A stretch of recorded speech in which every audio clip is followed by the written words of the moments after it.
Assalamualaikum warahmatullahi wabarakatuh. Dari tokoh-tokoh pembaruan dalam Islam kita sudah membahas 4. Jadi ini yang terakhir, yaitu Muhammad Iqbal.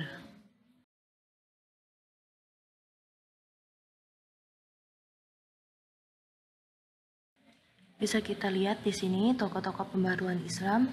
Dari keempatnya sudah kita bahas dan tinggal yang terakhir yaitu Muhammad Iqbal. Muhammad Iqbal tahun 1877 sampai 1938 Masehi. Biografi dari Muhammad Iqbal tahun 1877 sampai 1938. Muhammad Iqbal ini terlahir di Sialkot, Punjab yang berada di India pada tanggal 9 November 1877. Wafatnya di Lahore 21 April 1938 ketika berumur 60 tahun, dan leluhurnya ini berasal dari kasta Brahmana dari Kashmir, karena yang kita tahu memang di India itu kan mayoritas beragama Hindu. Nah, karena pada saat itu mayoritas Hindu, otomatis kasta-kasta di India kan memang berpengaruh, sangat berpengaruh. Nah, orang tua dari Muhammad Iqbal ini sudah lebih dulu memeluk agama Islam. Oleh karena itu Muhammad Iqbal ketika lahir dalam keadaan muslim karena orang tuanya pada saat itu sudah memeluk agama Islam, dan gelarnya itu Allamah. Allamah ini dalam bahasa Persia artinya adalah gelar untuk seorang yang menguasai ilmu pengetahuan gitu, orang ahli ilmu. Itu sebutannya adalah Allamah, dan Muhammad Iqbal dijuluki Allamah. Perjalanan Muhammad Iqbal ketika menuntut ilmu sampai akhirnya mendapat gelar Allamah ini dimulai ketika Muhammad Iqbal berkelana belajar ke Eropa selama 3 tahun. Ini mulai dari Cambridge bersama seorang filosof neo-Hegelian, kemudian JME Taggart, kemudian di Heidelberg, dan terakhir di Munich. Dia meninggalkan Eropa dengan gelar sarjana hukum dari Inggris dan gelar doktor dari Jerman dengan tesis tentang mistisisme Persia. Nah, fakta yang lebih penting adalah dia menguasai pemikiran Eropa secara mendalam, sejak teologi Thomas Aquinas hingga filsafat Henry Louis Bergson dan Nietzsche. Dia pada akhirnya memiliki karyanya sendiri yang pada saat itu sangat terkenal, dan judulnya The Reconstruction of Religion Taught in Islam, terbitan Lahore 1951, yang pada saat itu memang karyanya sangat terkenal di beberapa negara, salah satunya juga di Indonesia, karena di situ karyanya ini membahas tentang di mana seseorang itu wajib, bukan wajib, akan tetapi dia tuh harus mendapatkan ilmu pengetahuan, harus belajar gitu. Intinya seperti itu. Kemudian dalam sastra Urdu, Muhammad Iqbal ini merupakan salah satu tokoh yang penting. Karya-karyanya banyak ditulis dalam bahasa Urdu dan Persia. Selama bertahun-tahun, Muhammad Iqbal memberikan pengaruh yang sangat besar pada perselisihan budaya, sosial, religius, dan politik. Hingga ketika Muhammad Iqbal banyak belajar di negara Eropa, banyak pemikiran-pemikiran dari bangsa Eropa yang diambil sama Muhammad Iqbal dan dipelajari di situ, hingga pada akhirnya mengemukakan teori-teori bahwa Islam itu kalau ingin maju harus seperti ini gitu. Ada beberapa langkah yang harus diikuti gitu. Mengikuti jejak bangsa Eropa atau bangsa Barat. Tapi banyak hal juga yang memang tidak diikuti oleh Muhammad Iqbal. Beberapa hal yang tidak diikuti itu terkait dengan permasalahan-permasalahan yang memang menyimpang atau bertolak belakang dengan bertolak belakang dengan syariat Islam. Menurut pandangan Muhammad Iqbal terhadap beberapa sebab kemunduran umat Islam, ini yang pertama, hampir semua tokoh pembaruan Islam punya pendapat yang sama, yaitu fakta sejarah menunjukkan bahwa kehancuran Baghdad banyak mempengaruhi peradaban umat Islam. Kenapa Baghdad? Yang kita tahu pada saat itu Baghdad dikuasai oleh Bani Abbasiyah yang sangat-sangat berjaya selama 5 abad, sekitar 505 tahun. Nah, kemudian pada akhirnya Baghdad itu hancur di tangan bangsa Mongol. Sebelum hancur, Baghdad itu memang sangat berjaya, terutama dalam hal ilmu pengetahuan.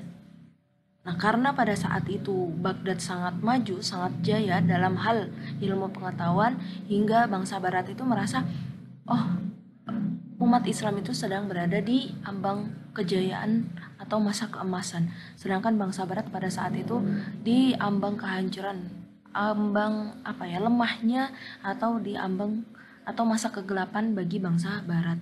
Tapi yang disayangkan adalah setelah Bani Abbasiyah hancur, ini dinasti-dinasti Islam yang lain tidak mengikuti jejak Bani Abbasiyah. Kalau Bani Abbasiyah kan memang yang diutamakan adalah memajukan ilmu pengetahuan, sampai akhirnya banyak melahirkan tokoh-tokoh ilmu pengetahuan. Setelah Bani Abbasiyah hancur, ini kan kemudian berdirinya dinasti-dinasti kecil, dan itu tidak ada yang mengikuti Bani Abbasiyah. Dan setelah Bani Abbasiyah hancur, itu dinasti-dinasti kecil yang lain maksudnya mereka itu masih dinasti kecil, bukan dinasti besar yang seperti Bani Abbasiyah atau Bani Umayyah. Baru hinggalah berdirinya Turki Utsmani. Nah, itu jaraknya sangat lama antara Bani Abbasiyah sama Turki Utsmani. Dan Turki Utsmani itu pun tidak mengikuti jejak Bani Abbasiyah, karena Turki Utsmani itu yang dimajukan adalah dari hal militer, kemiliteran itu yang dimajukan. Jadi kenapa pada saat itu bisa berkuasa atau wilayahnya luas Turki Utsmani itu? Karena militernya kuat. Jadi perang sini selalu menang. Sedangkan Bani Abbasiyah lemah dalam hal militer, tapi kuat dalam ilmu pengetahuan. Dan yang patut disayangkan lagi adalah karya-karya dari tokoh Muslim pada masa Bani Abbasiyah itu hancur, udah nggak ada gitu. Kemudian yang kedua, ada kecenderungan umat Islam terjebak pada paham fatalisme yang menyebabkan umat Islam pasrah kepada nasib dan enggan bekerja keras. Paham fatalisme ini suatu paham orang-orang paham tasawuf, bisa dianggap seperti itu, yang menyebabkan umat Islam itu pasrah terhadap takdir, pasrah terhadap nasib. Jadi ketika mereka udah pasrah sama takdir, sama nasib, yang enggan untuk maju. Jadi gini, banyak kadang orang ditanya, kok kamu kerjaannya begini? Ya itu udah takdir. Nah itu yang salah. Kenapa dia percaya sama takdir? Ya udah. Terus kenapa kamu nggak mau maju? Ya udah takdirnya begini dari Allah. Nah itu yang salah. Padahal ketika kita berusaha juga, ya pasti kita akan mendapatkan sesuai dengan apa yang kita usahakan. Gitu. Bukan pasrah aja, nggak mau maju, begitu-gitu aja. Nah itu yang salah. Kemudian yang ketiga, munculnya kelompok muslim yang menganggap pintu ijtihad telah tertutup. Pemahaman ini melahirkan sikap statis atau jumud. Kemarin udah dibahas, ijtihad itu apa? Ijtihad itu ini istilah dalam mata pelajaran fikih sebenarnya, yang dimana ijtihad itu adalah suatu usaha yang dilakukan oleh seseorang untuk menggali atau mengupayakan atau mencari atau memutuskan suatu hukum ketika ada suatu perkara. Contohnya, ada permasalahan-permasalahan yang memang belum ada hukumnya. Ini hukumnya haram atau halal gitu. Belum ada, karena peristiwa dulu dan sekarang itu beda. Tidak bisa disamakan. Nah, untuk mencari hukumnya, ini halal atau haram, itu dengan proses ijtihad. Yang melakukan ijtihad itu siapa? Yang melakukan ijtihad adalah seorang mujtahid. Untuk menjadi seorang mujtahid atau sebutan bagi seorang mujtahid itu persyaratannya adalah banyak sekali. Jadi nggak sembarang orang bisa disebut mujtahid. karena orang itu harus memiliki banyak persyaratan.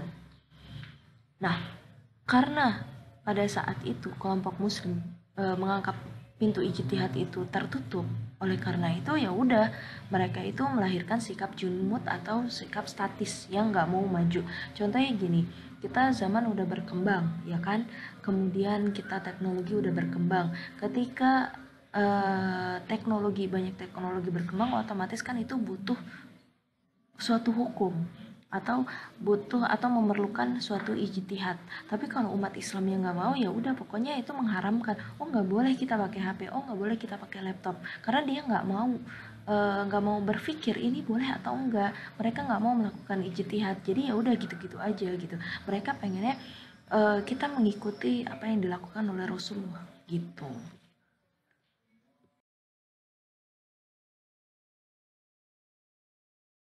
Jadi untuk mengatasi beberapa persoalan yang dihadapi umat Islam, maka Muhammad Iqbal menawarkan beberapa solusi yang harus diterapkan, yaitu yang pertama, secara konsisten menerapkan konsep dinamisme Islam.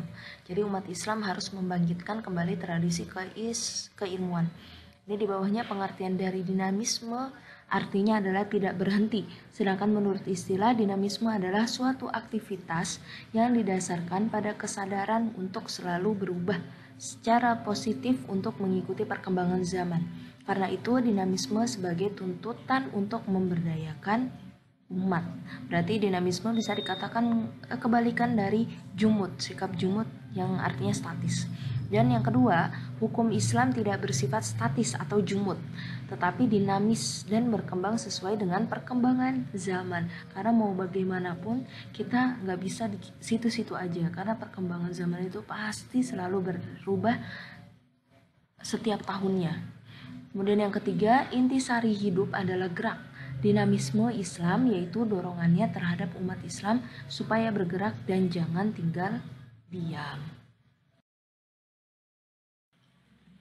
Secara ringkas, ide-ide pembaruan Muhammad Iqbal adalah yang pertama, ijtihad mempunyai kedudukan penting dalam pembaruan Islam dan pintu ijtihad tidak boleh tertutup. Itu yang tadi udah dibahas, apa itu ijtihad, dan gak boleh tertutup memang karena perkembangan zaman yang selalu berubah.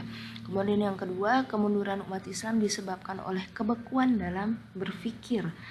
Ketika kita mengalami kebekuan dalam berpikir, tidak mau melakukan ijtihad, ya otomatis kita dalam keadaan jumud atau statis. Ketiga, perhatian yang berlebihan terhadap zuhud membuat masyarakat tidak atau kurang memperhatikan masalah-masalah dunia dan kemasyarakatan. Yang dimana sikap zuhud itu diartikan adalah sikap yang dimana dia itu ini sebuah paham tasawuf juga, yang dimana dia itu menganggap kita di dunia itu hanya sementara dan menyiapkan bekal untuk ke akhirat. Jadi yang diutamakan adalah di akhirat. Jadi dia udah nggak mau memikirkan semua urusan yang ada di dunia. Yang dipikirkan adalah soal akhirat. Yang nggak salah sebenarnya. Ya masa orang mau memikirkan akhirat ibadah ya kita salahin, ya nggak salah sebenarnya. Akan tetapi ya ini kan ada beberapa hal juga yang harus digarisbawahi.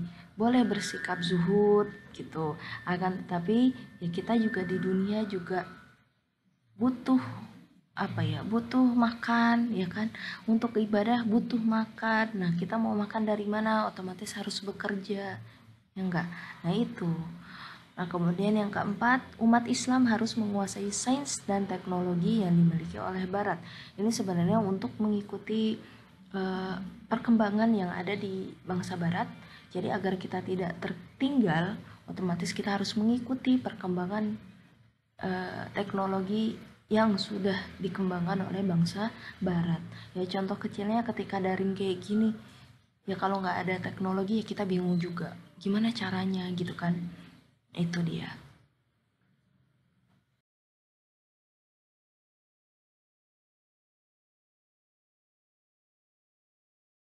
Sekian dan terima kasih. Mohon maaf jika ada salah-salah kata. Wassalamualaikum warahmatullahi wabarakatuh.